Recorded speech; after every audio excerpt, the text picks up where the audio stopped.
आई भैया आप सबके भाई हम प्रमोद प्रेमी फिर पुरन का भाव चैता में आप सबके सेवा बा।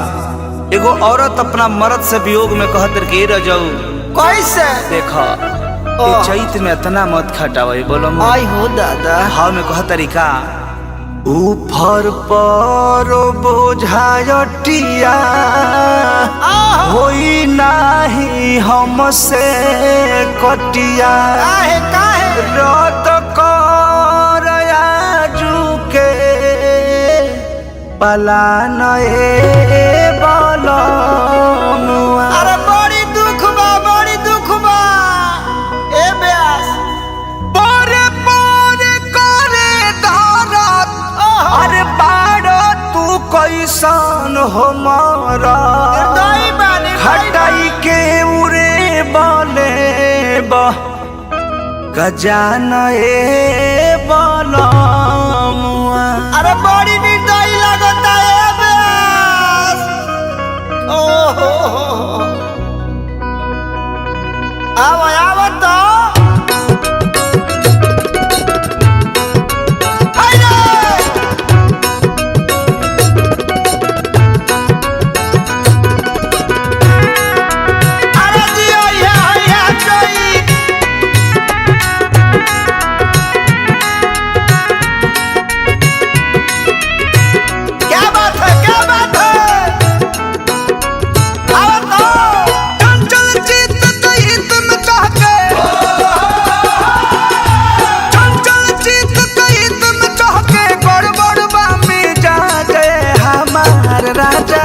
हसुआ धरावा जानिया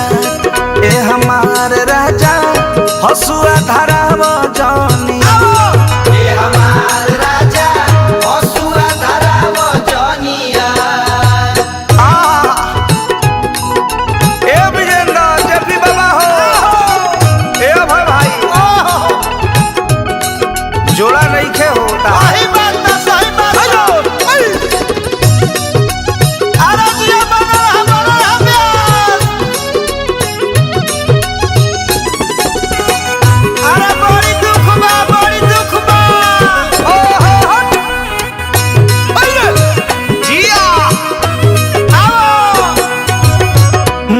भर कटनी चले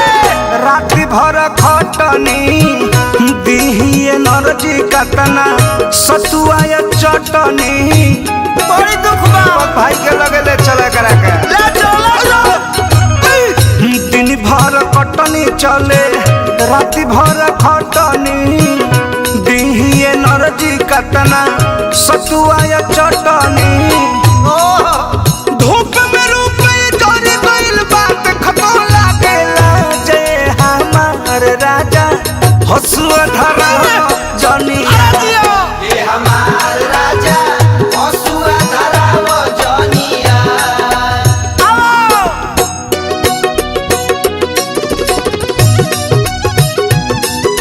देखिया बड़ा कम सीन उमर बा अरे दिया हिलावा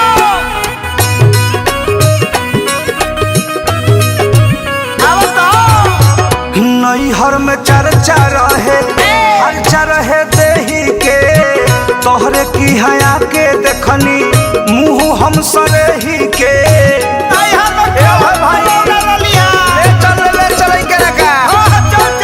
नैहर में चर्चा रहे खर्चा ये देही के तोहरे की हया के देखनी मुँह हम सरेही के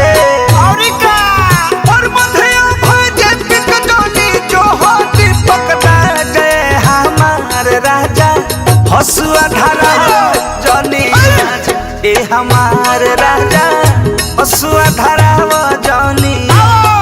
ए हमार राजा हसुआ धरा जनिया ए हमार राजा हसुआ धरा जनिया